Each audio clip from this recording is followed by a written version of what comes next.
Family card নিয়োগের চলছে মৌখিক পরীক্ষা।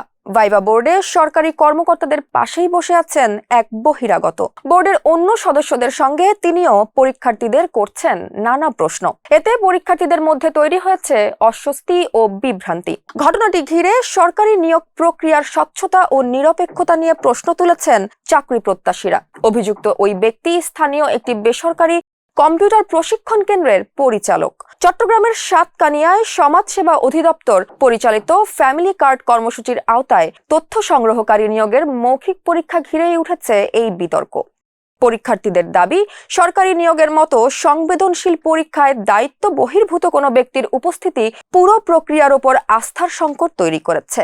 তবে উপজেলা সমাজসেবা কর্মকর্তা দেলোয়ার হোসেনের দাবি, ওই ব্যক্তি কেবল টেকনিক্যাল সাপোর্ট দেওয়ার জন্য সেখানে উপস্থিত ছিলেন। যদিও ভাইবা বোর্ডে কোনো বহিরাগত ব্যক্তির উপস্থিতির বৈধতা নিয়ে তিনি স্পষ্ট কোনো ব্যাখ্যা দেননি। এদিকে অভিযোগের নিরপেক্ষ তদন্ত, দায় নিরূপণ ও ভবিষ্যতে সরকারি নিয়োগের প্রতিটি ধাপে শতভাগ স্বচ্ছতা নিশ্চিত করতে কার্যকর উদ্যোগ নেওয়ার দাবি জানিয়েছেন পরীক্ষার্থীরা।